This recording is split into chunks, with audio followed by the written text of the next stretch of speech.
এমন আগুন যা দুনিয়ার আগুন থেকে 70 গুণ বেশি তীব্র হবে। মানুষ তাদের জ্বলে পুড়ে যন্ত্রণায় ছটফট করবে, কিন্তু মৃত্যু ঘটবে না। সেখানে এমন ভয়ঙ্কর ঠান্ডা থাকবে যে মানুষ বরফের মতো জমে যাবে। সেখানে খাবার হিসেবে দেওয়া হবে কাঁটাযুক্ত বিষাক্ত জাক্কুম ফল, যা খেয়ে মানুষ যন্ত্রণায় ছটফট করবে। গ্লাস দিয়ে তাদেরকে পান করানো হবে ফুটন্ত পানি, দুর্গন্ধযুক্ত রক্ত ও পুজ।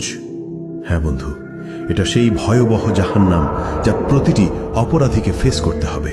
আসুন এই ভিডিওতে সেই জাহান্নামের শুরু থেকে শেষ পর্যন্ত গল্প শুনে আসি, যার প্রতিটি কথা কোরআন ও হাদিস থেকে নেওয়া, কিন্তু দৃশ্যগুলো আর্টিফিশিয়াল ইন্টেলিজেন্সের সূক্ষ্ম কল্পনা শক্তির তৈরি। ইসরাফিল আলাইহিসসালাম প্রথমবারের মতো একটি দীর্ঘ গভীর শ্বাস নিলেন, তারপর ঠোঁট ছড়িয়ে দিলেন সিংহায়। অতল গহ্বর থেকে উঠে এলো সিংহার শব্দ, ভয়াবহ হাড় কাঁপানো শব্দ। প্রথমে তাতে কেঁপে উঠল মক্কা আল মুকাররমা, তারপর সেই ঢেউ ছড়িয়ে পড়ল মদিনা আল মুনাওয়ারাতে, আবৃত করল মসজিদে নববীর প্রতিটি ইট, প্রতিটি স্তম্ভ। কাঁপল ইস্তাম্বুল, দুলে উঠল ঐতিহাসিক আয়া সোফিয়া। লন্ডনে থেমে গেল বিগ ব্যানের সময়। নিউ ইয়র্কের আকাশচুম্বী দালানগুলো গর্জে উঠল ভয়ের কম্পনে। টোকিওতে যন্ত্রপাতে ছিন্ন ভিন্ন হয়ে পড়ল। একই মুহূর্তে গোটা পৃথিবীর প্রতিটি প্রান্তে ছড়িয়ে পড়ল সেই বিকট শব্দ। আকাশের তারাগুলো একে একে নিজেরা নিভিয়ে যেতে লাগল। সেই দীপ্তিমান সূর্য ডুবে গেল অদৃশ্য অন্ধকারে, আর চাঁদ ভেঙে টুকরো টুকরো হয়ে গেল আকাশের বুকে। মুহূর্তেই সমগ্র মহাবিশ্ব এক বিশাল কবরস্থানের রূপ নিল। নেমে এলো নীরব নিস্তব্ধতা। সবকিছু সম্পূর্ণ অন্ধকার, সবকিছু মৃত্যুকোলে ঢলে পড়েছে, সবকিছু আচ্ছাদিত হয়ে গেল। শুধু আল্লাহ অবশিষ্ট রইলেন। ঘোষণা আসলো, আজ কার জন্য রাজত্ব?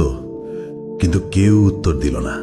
কতক্ষণ স্থায়ী হলো এই ভয়াবহ নীরবতা? 40 বছর, নাকি 40 দিন, নাকি 40 ঘন্টা? কেউ জানে না, কারণ সময়ও থেমে গেছে, স্থানও বিলীন হয়ে গেছে।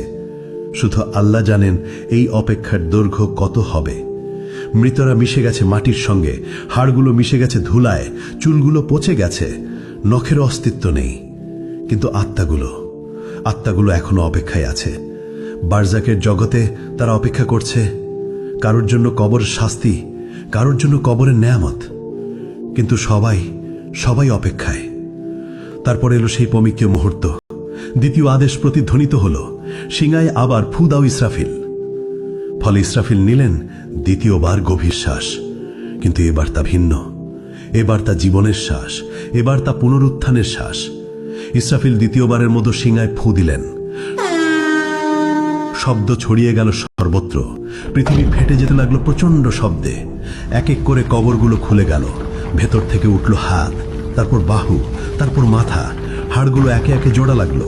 মাংস জুড়ে গেল হাড়ের সঙ্গে, চুল গজিয়ে উঠল মাথায়, চোখ বসে গেল চোখের কোটরে। প্রতিটি মানুষ দাঁড়িয়ে গেল একে একে, ধুলো মাটিতে ঢাকা, অবাক, নগ্ন, ভীত আর কাঁপছে।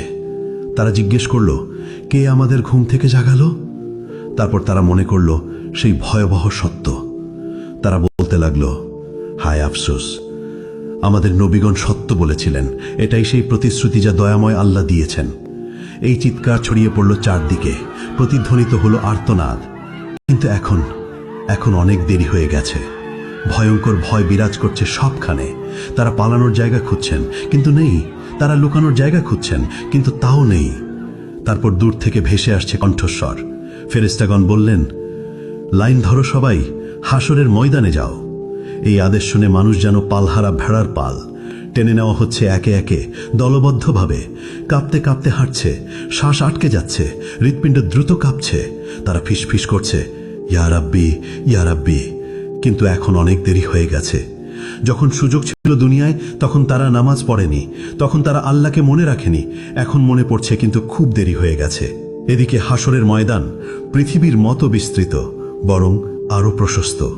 কোটি কোটি মানুষ, অসংখ্য প্রাণ একত্রে। আদম আলাইহিসসালাম থেকে শেষ নবজাতক পর্যন্ত সবাই এখানে উপস্থিত। অসংখ্য ভিড়, শ্বাস নেবার জায়গা নেই, চলাফেরার জায়গা নেই। মানুষ ভয়ে একে অপরকে চেপে ধরছে। সূর্যকে কাছে আনা হয়েছে ঠিক মাথার উপরে, শুধু 1 মাইল দূরে। কি অসহ্য তাপ! শরীর থেকে ঘাম ঝরছে অবিরত। কেউ তাদের গোড়ালি পর্যন্ত ঘামে ডুবে আছে। এরা সামান্য পাপী। কেউ হাঁটু পর্যন্ত ডুবে আছে, এরা মাঝারি পাপী। কেউ কোমর পর্যন্ত ডুবে আছে, এরা অনেক পাপী। কেউ গলা পর্যন্ত ডুবে আছে, এরা মারাত্মক পাপী। কেউ ঘামের মধ্যে মুখ নাক ঢেকে আছে, এরা সবচেয়ে ভয়ানক পাপী। তারা ঘেমে ডুবে যাচ্ছে, কিন্তু মরতে পারছে না, কারণ মৃত্যু আর নেই। এই শাস্তির মধ্যেই সময় অতিবাহিত হচ্ছে, বছরের পর বছর কেটে যাচ্ছে, তবুও তারা দাঁড়িয়ে।